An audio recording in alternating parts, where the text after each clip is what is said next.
It's St. Patrick's Day, so we are going to work with Bailey's today. In particular, we're going to make a Bailey's cheesecake. Start by taking 24 Oreos and grinding them up in your food processor. Perfect. Now I'm going to go melt half a stick of butter. By the way, my oven is preheating to 325. I always forget to mention that.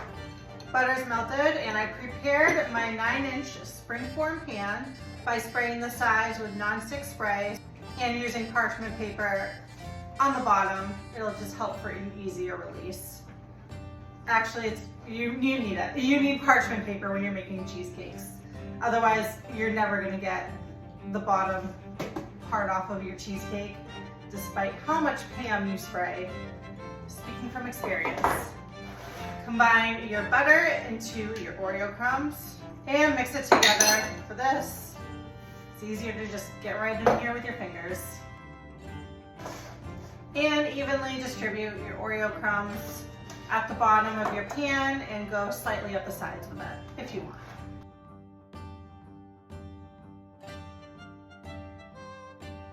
Perfect. Now you're gonna wanna bake this for, I don't know, like 8 minutes at 325. Oh, I missed a spot. All right, heading into the oven. While my crust is baking, I'm going to work on my batter. Fit your mixer with a paddle attachment, 3 blocks of full-fat Philadelphia cream cheese. One thing to keep in mind when you're making cheesecakes, you want to keep your mixing speed on low. That will prevent any cracks and excessive air getting in your cheesecake. It's just, I don't know, just keep it on low. But the downside is you will have to scrape your bowl often because your cold cream cheese is going to get stuck on your paddle. And a lot of times you'll see people say, oh, leave your cream cheese out overnight like butter to let it soften. Do not do that. You will get diarrhea or worse.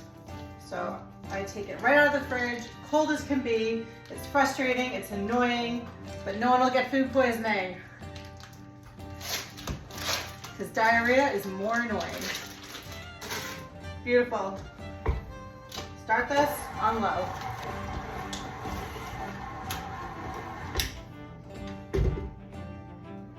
You will need to scrape this often. I never said making cheesecakes was fun. Whatever. I just took my crust out of the oven, and yes, it's important to bake your crust because otherwise all of your crumbs inside of your crust will go up inside of your cheesecake. So it'll be more like an Oreo Bailey's cheesecake, which won't be bad, but it's not the look I'm going for. I am the best neighbor to have if you ever need a cup of sugar. Okay. Add in 1 1/4 cup of your granulated sugar.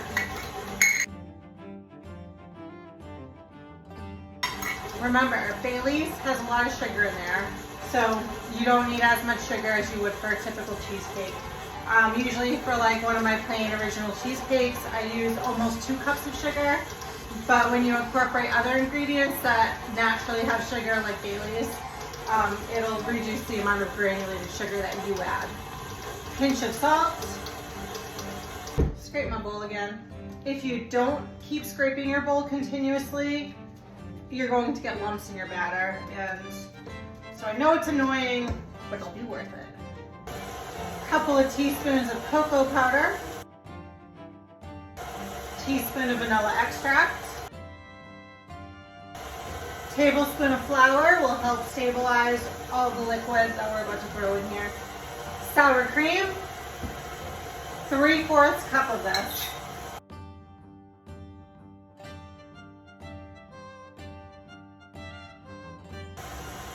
Half a cup of Bailey's. My whole kitchen smells like Bailey's right now. 3 eggs. You're going to want to add them one at a time and scrape your mixing bowl down in between each addition.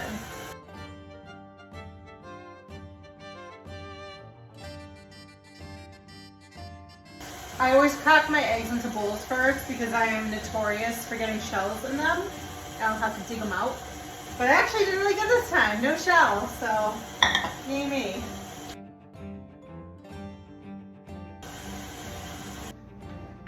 Yay, all set. And yes, I did just taste test some of this batter. And yeah, it's pretty good. Okay, pour this right into your prepared pan on top of your crust. This is fine to put in the oven as is. I'm not sure if you hear that noise in the background, but that is my tea kettle heating up water. I make a water bath. So basically I have a special water bath pan where hot water goes around the edges and the cheesecake sits right into this. Because whenever you bake something creamy like a cheesecake or like creme brulee, you need a water bath so that way everything cooks evenly.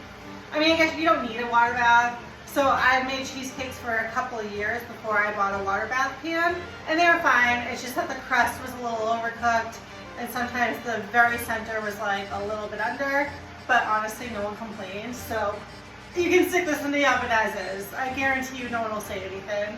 But if you're going for a more professional sort of vibe, then definitely use a water bath. And there's instructions on the internet how to set up a water bath yourself without a special pan. But I don't recommend it because I've heard a lot of horror stories. Like if you don't coat your pan exactly in aluminum foil all the way around, then water can get up into your cheesecake and ruin the whole thing. So if you're going to want to use water baths, if you're making a lot of cheesecakes, invest in the pan. I got it from Amazon. It was like 70 bucks, so yeah, it's expensive. But personally, it's very worth it for someone like me who bakes cheesecakes all the time. So up to you. As I said, you can stick this in the oven as is, and you're going to bake it until the very center reaches 150 degrees. So honestly, with cheesecakes, you never know how long that could take. I like to bake my cheesecakes at 325 degrees. So I find that it takes like an hour and 15 minutes-ish for the center to reach 150. But again, it's something you're going to have to check. Just don't check it super often because the rush of cold air can cause your cheesecake to sink. So just try to open your oven door sparingly. So I'm gonna go ahead, prep my water bath, stick it in the oven at 325. I'll check it in like an hour and 15 minutes roughly. See where we're at. Yeah, go team.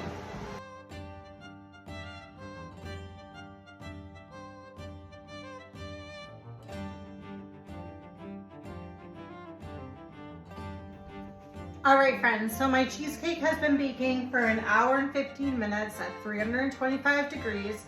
So now I'm going to check it for doneness. I'm going to use my food thermometer, and when the internal temperature in the middle is at 150 degrees, then it's done. All right, let's see. So as you can see, the cheesecake is still jiggly, and that's what you want. If your cheesecake is not jiggly at all, that means it's overcooked and it's gonna taste like trash. Perfect.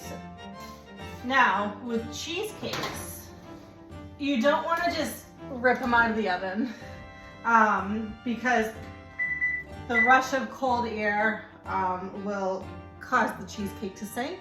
So you wanna do a gradual cool down. So I'm going to leave my oven door open like this for my timer on for 5 minutes. So leave your cheesecake in the oven, turn your oven off, put your timer on for 5 minutes, leave the door open. Okay, so as you guys should know by now, after watching many of my videos, obviously you're all watching all my videos, I'm sure, we do not put piping hot things in our refrigerators. Bad, bad, bad. So let this cool to room temperature for like an hour. And then we can cover it, put it in the fridge. Now, cheesecakes need at least 8 hours of chill time in the fridge before you can remove it from the pan and top it however you'd like. It is 3:30 right now, which means that in 8 hours, I'll be long sleeping. So what I'm gonna do is let this cool to room temperature for about an hour and then cover it, put it in the fridge, and I'm not gonna touch it until tomorrow when I get home from work. And then I'll top it. So see you guys tomorrow.